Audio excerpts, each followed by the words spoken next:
안녕하세요, 친구 여러분. KR 풋볼 360에 오신 것을 환영합니다.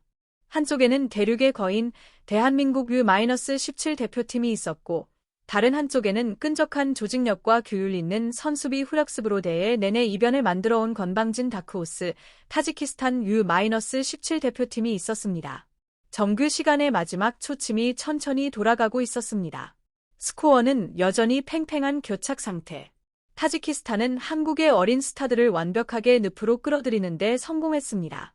터치라인에서는 타지키스탄 코치진이 서로 얼싸안았고 얼굴에는 안도의 미소가 번졌습니다. 그들은 해냈다고 믿었습니다.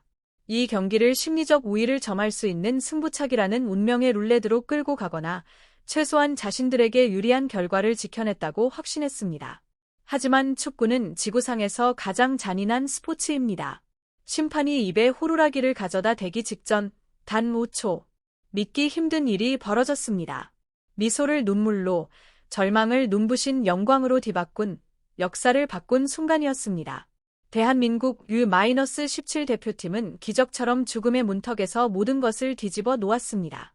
축구의 비정함, 패자의 입술에서 미소가 사라지는 순간이었습니다. 이 승리의 위대함을 이해하려면 먼저 패자의 비극을 봐야 합니다. 타지키스탄은 그야말로 인생 경기를 펼쳤습니다. 무려 89분 동안 한국의 모든 공격 루트를 철저히 봉쇄했습니다. 경기 종료가 눈앞에 다가온 추가 시간 막판, 공이 터치라인 밖으로 걷어내지자 타지키스탄 선수들은 하늘을 향해 두 손을 들고 감사의 기도를 올렸습니다. 관중석의 소수 응원단은 환호했고, 타지키스탄 감독은 완벽한 수비 전술을 자축하듯 코치들과 악수를 나눴습니다. 그들의 머릿속에서 월드컵 티켓은 이미 손에 쥔 것이나 다름없었습니다. 그러나 그들은 축구에서 가장 치명적인 실수를 저질렀습니다. 휘슬이 울리기도 전에 3패인을 터뜨린 것입니다. 운명의 5초, 그리고 단검 같은 한 방. 타지키스탄의 집중력이 99%로 떨어진 바로 그 순간, 한국 선수들의 킬러 본능은 200%로 폭발했습니다. 빠른 스로인에서 시작된 공은 현기증이 날 정도의 속도로 페널티 박스 안으로 투입됐습니다. 정교한 터치 한 번, 그리고 이어진 터닝슛 골망이 흔들렸습니다. 그 골은 상대의 심장에 단검처럼 꽂혔습니다. 실수를 만회할 기회도, 다시 시작할 시간도 없었습니다. 모든 것은 눈 깜짝할 사이에 끝났습니다. 극명한 대비. 중계 카메라는 그 잔혹한 순간을 놓치지 않았습니다. 타지키스탄 감독의 미소는 순식간에 석상처럼 굳어버렸고 경악으로 일그러진 얼굴만이 남았습니다. 타지키스탄 선수들은 도미노처럼 그라운드에 쓰러졌습니다. 단 한 번의 호흡으로 그들은 천국에서 지옥으로 추락했습니다. 이것은 붉은 악마 앞에서 방심한 자들에게 내려진 가장 잔인하면서도 가장 공정한 형벌이었습니다. 거물들의 반응은 즉각적이었습니다. 이 승리는 결코 단순한 행운이 아니었습니다. 국제 축구 전문가들은 이번 장면을 두고 유소년부터 성인 국가대표팀까지 관통하는 한국 축구 특유의 DNA가 다시 한번 증명된 순간이라고 평가했습니다. 피파 스카우트들의 표정은 경악 그 자체였습니다. VIP석에 앉아있던 유럽, 독일, 프랑스, 영국의 스카우트들은 급히 수첩을 다시 펼쳐야 했습니다. 처음에는 한국의 답답한 공격 전개를 기록하고 있었지만 그 단 5초 이후 그들은 굵은 글씨로 이렇게 적어 내려갔습니다. 멘탈 몬스터. 그들은 단순히 기술 좋은 선수를 찾지 않습니다. 항복을 모르는 전사를 원합니다. 한국 U-17 대표팀은 축구에서 가장 값비싼 자산, 마지막 1초까지 싸우는 담력을 스스로 증명해 보였습니다. 불멸의 브랜드, 좀비 축구. 아시아 언론들은 다시 한번 이 표현을 꺼내 들었습니다. 2023년 아시안컵 당시 성인 대표팀을 묘사했던 바로 그 단어입니다. 숨이 완전히 끊어지기 전까지는 결코 의지를 꺾을 수 없는 축구. 그것이 한국 축구였습니다. 상대가 거칠게 나와도, 심리적으로 몰려도, 탈락의 벼랑 끝에 서 있어도 한국 U-17 선수들의 심장 박동은 얼음처럼 차가웠습니다. 그들은 당황해 공을 아무데나 걷어내지 않았습니다. 인내심을 가지고 상대의 빈틈을 기다렸고 마침내 정확하게 응징했습니다. 이 등골이 서늘해지는 담력은 돈으로 살 수도 없고 단순한 기술 훈련으로 가르칠 수도 없습니다. 그것은 피 속에, 핏줄 속에 흐르는 것입니다. 그리고 진짜 이야기는 그 다음에 시작됩니다. 월드컵이라는 꿈의 무게, 그리고 눈물. 종료 휘슬이 울린 뒤 그라운드에 남은 것은 승자의 오만이 아니었습니다.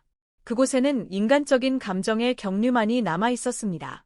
심판이 경기 종료를 선언하자마자 한국의 어린 영웅들은 미친 듯한 세리머니를 하지 않았습니다. 그들은 그대로 그라운드에 주저앉았습니다. 그리고 펑펑 울었습니다.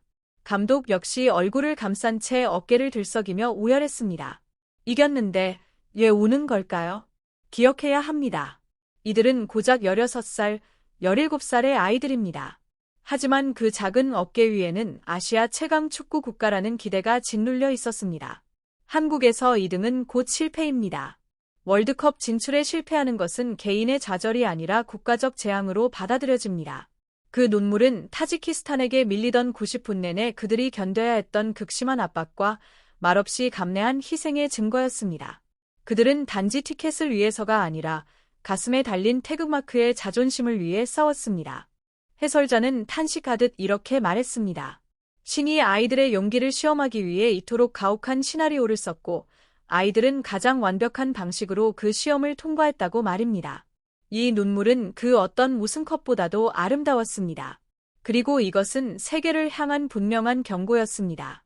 조심하라. 괴물들이 자랐다. 월드컵 티켓을 손에 쥐고 대회를 마친 대한민국 U-17 대표팀은 단순히 고국의 기쁨을 전한 것을 넘어 전 세계를 향해 강력한 메시지를 던졌습니다. 한국은 더 이상 변방이 아닙니다. U-17 월드컵 진출은 경험이나 배움을 위한 참가가 아닙니다. 이토록 대담하고 잔인한 여정을 통해 한국은 브라질, 프랑스, 독일, 아르헨티나로 대표되는 세계 축구 명문 유소년 시스템을 향해 선전포고를 날렸습니다. 폭스 스포츠 아시아의 한 전문가는 이렇게 진단했습니다. 심리적으로 가장 흔들리기 쉬운 17세의 나이에 이미 강철 같은 멘탈과 마지막 5초의 경기를 뒤집는 결정력을 갖췄다면 5년 뒤를 상상해 보라는 것입니다. 이 아이들이 신체적으로 그리고 지능적으로 완전히 성숙했을 때 월드컵에서 마주하게 될 모든 강팀에게 진정한 악몽이 될 것이라고 말입니다. 대한민국 U-17 대표팀의 이 승리는 거물급 라이벌들에게서조차 존경을 끌어냈습니다. 일본 축구의 레전드 혼다 케이스케는 트위터에 이렇게 남겼습니다. 일본인으로서 늘 한국을 최대 라이벌로 여겨왔지만 이 U-17 세대의 정신력에는 모자를 벗고 경의를 표한다. 그들은 우리에게 하나의 교훈을 줬다. 기술에서는 질 수 있어도 유지에서는 져서는 안 된다는 것이라고 말입니다. 그리고 한국 축구의 레전드 박지성의 메시지도 이어졌습니다. 너희는 2002년의 정신을 되살려냈다. 절대 포기하지 마라. 축구에서 1초는 운명을 바꾸기에 충분한 시간이다. 오늘 너희는 한국 축구의 미래가 될 자격이 있음을 스스로 증명했다. 그게 다입니다. 좋아요, 공유, 구독 부탁드려요.